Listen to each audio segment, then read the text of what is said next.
Good morning. Welcome to Kelowna Now Live. It's Jason Mann with Jim Check for your Friday morning and our 5-day weather forecast coming up shortly. First off, we're going to touch on today's headlines. And kicking things off this morning, a group of mayors in the Okanagan are voicing their concerns about a recent BC Supreme Court injunction regarding public drug use. Yeah, so that December injunction suspended the enforcement of Bill 32, and that bill was restricting public consumption of illegal substances. And that act was passed in Victoria a month earlier, and it allowed fines and potential jail time for those who consume drugs in certain public places where it was deemed illegal. And then that's had an injunction. So the mayors were pleased with that legislation, and now they have concerns that it's been paused. So they continue.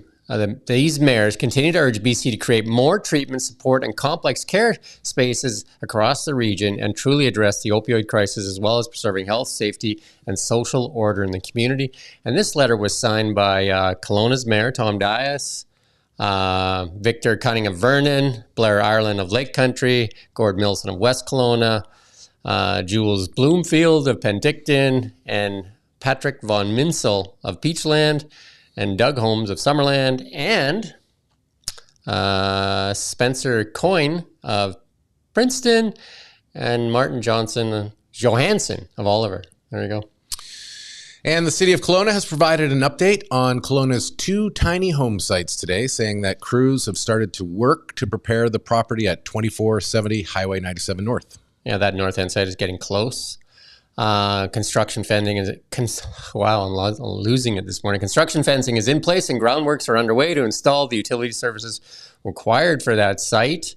That's called the Trailside Traditional Housing Project. It will be the second transitional housing site in Kelowna that's been constructed by BC Housing. The other site, which is further ahead of its schedule, is called the Step Place, and it's near completion on 75 now in Crowley. And that one's near the Okanagan rail site. You can read more about this on KelownaNow.com. As always, we'd encourage you to go to KelownaNow.com.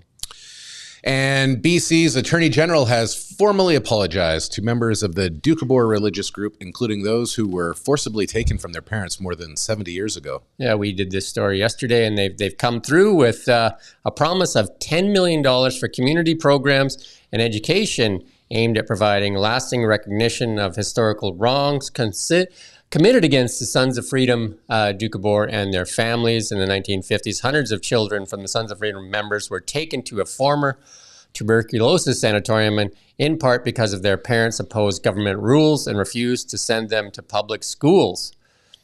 She acknowledged that the children were mistreated both physically and psychologically.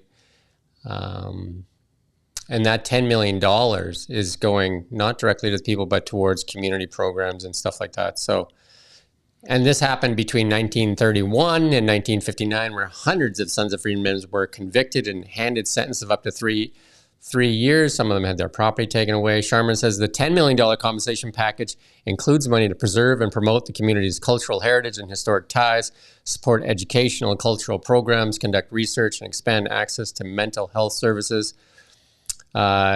Courts would not let this happen today, and it should not have happened then, said Eby. There is no more sacred relationship than a parent and child, and that relationship was broken for a whole community, resulting in harms that have echoed for generations. And he said, today we acknowledge the pain experienced by the Sons of Freedom Doukhobor and children and families. There you go. Sharma is expected to attend a community event in Grand Forks, just like a couple hours from here, on Friday, and EB will be there to deliver the apology in the legislature on February 27th. And the province's first case of chronic wasting disease in deer has been found in 2 different samples in the Kootenay region now. And everybody, like lots of deer around for sure, all over the place. This disease is fatal to the species in the cervid families such as deer, elk, moose, and caribou. There's no evidence yet that the disease can be transmitted to humans, and there has been no cases of disease in humans. Animals infected with CWD exhibit symptoms of weight loss, drooling, poor coordination, stumbling, and are generally sick. Most of the deer around my yard are really large and doing quite well. After they've eaten all the flowers and trees in my heart. So. More information can be found on this disease There's a link on our site there that take you there. And if you spot an animal with CWC, make sure you report that.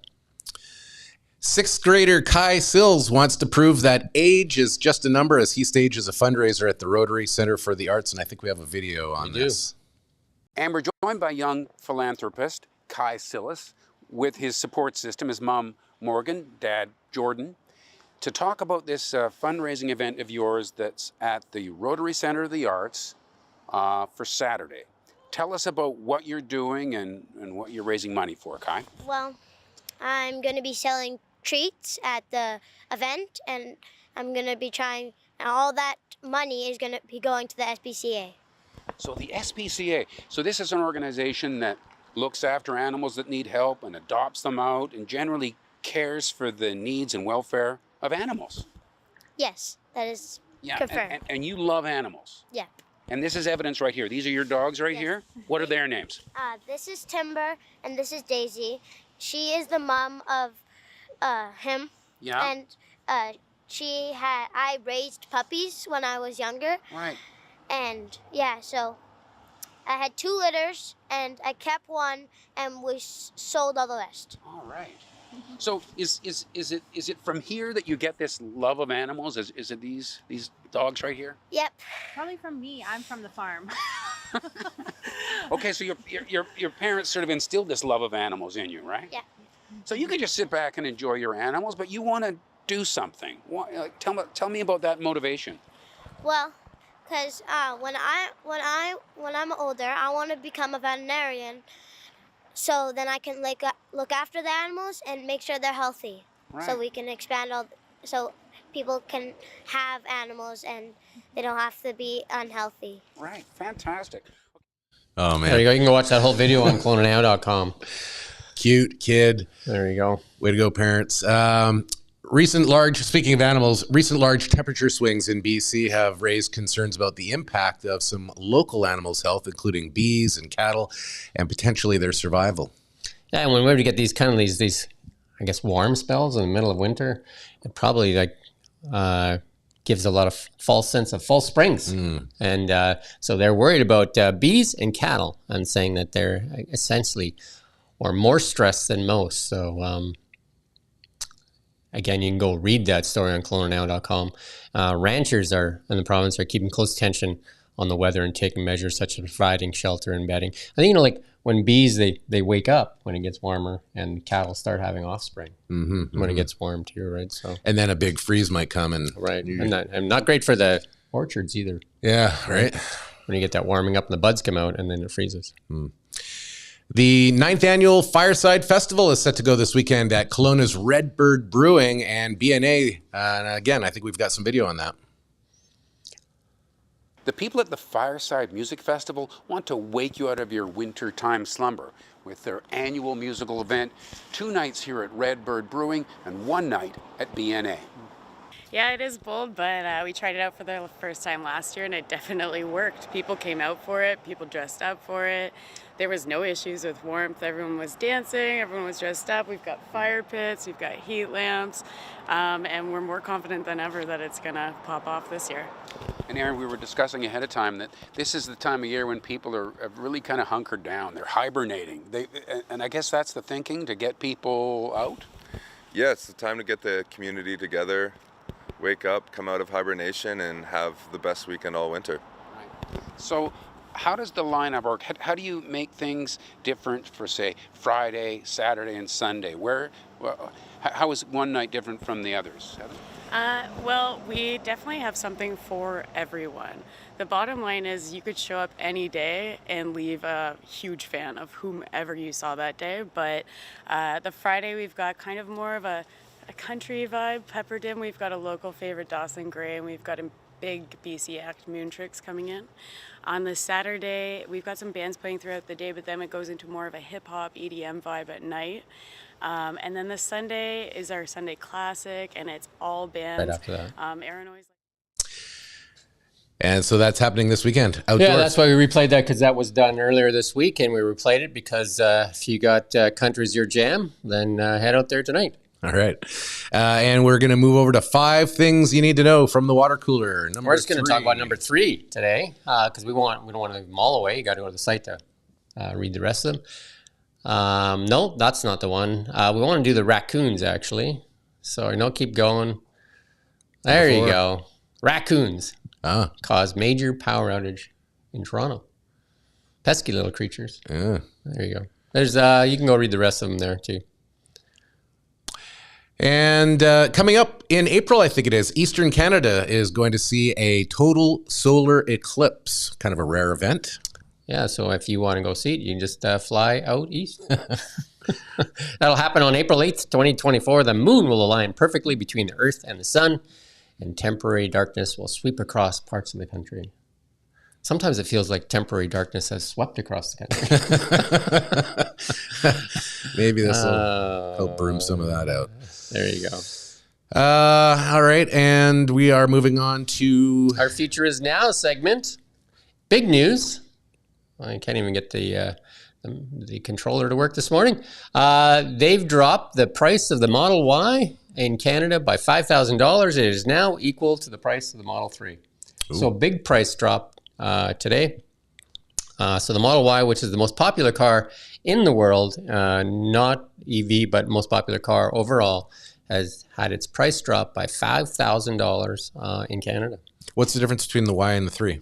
The Y is like the SUV version of the 3. So it's bigger. Like a subcompact kind of SUV. I think it's the popular one because a lot of people like that SUV because it's very big. People use it for camping, all kinds of things, right? Has a larger cargo space and stuff like that. You can kind of see that it's kind of like more of a bubbly shape. They look very similar, but it is definitely has more cabin room, more trunk space and stuff like that. So there you go.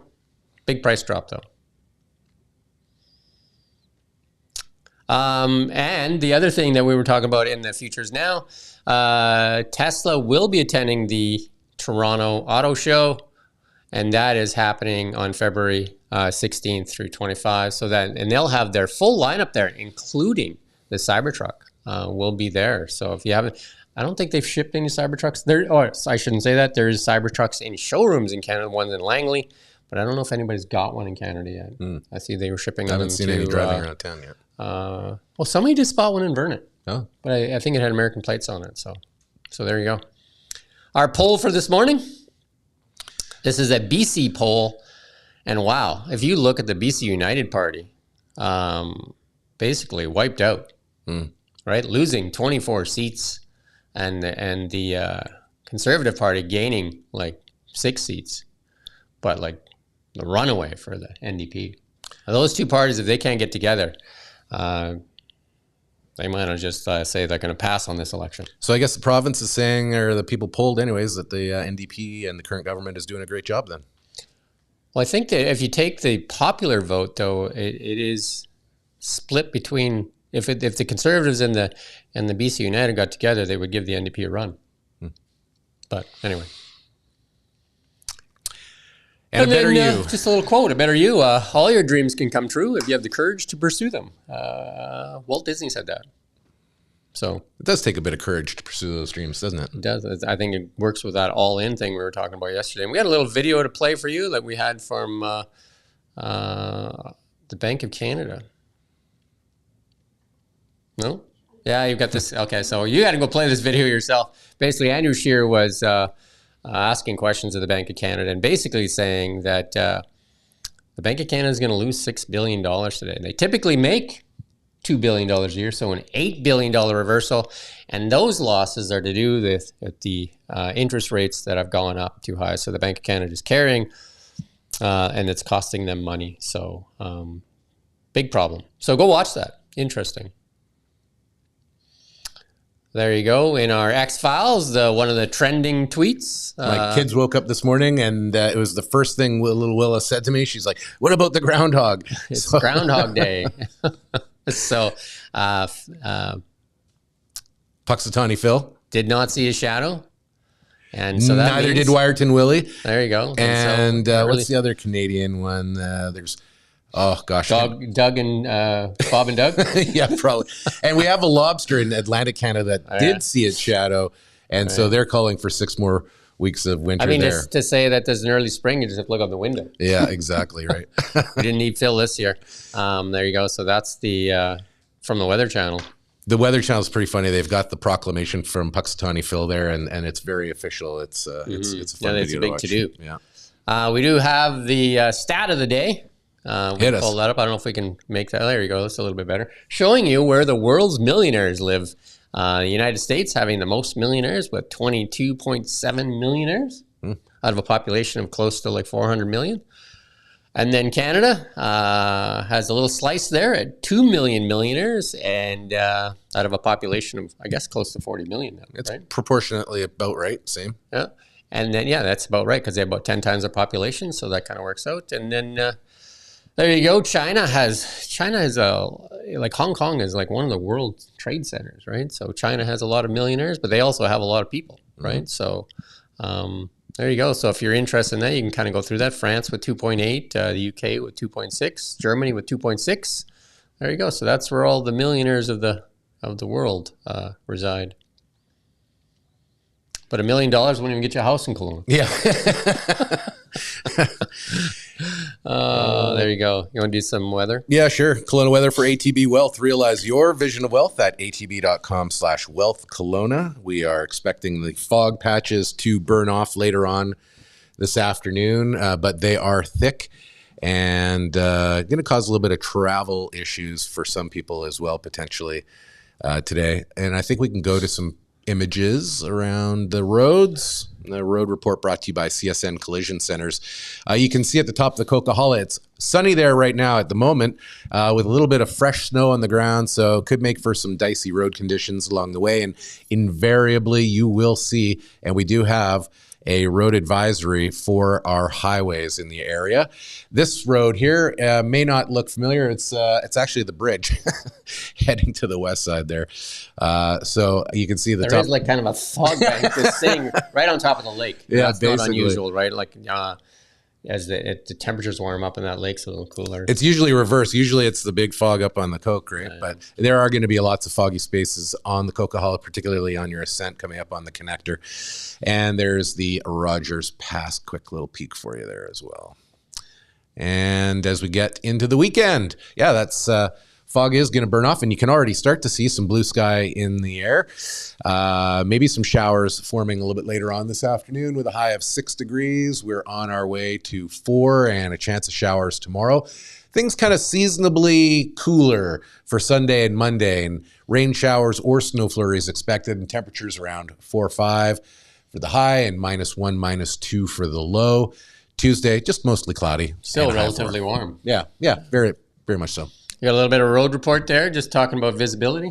Yeah, the visibility, again, may be significantly and suddenly reduced to like near zero when you're on the road. So if you see those cloud banks coming, they have the potential to be like absolute whiteouts. Yeah, some of those are like you're driving through and it's almost wet, like the windshield gets wet. Yeah. Like it's not raining, but it's so dense. Right? Yeah. So, and thanks to CSN Collision Centers for sponsoring our road reports. and that's our news for this morning, and we're back at 4 p.m.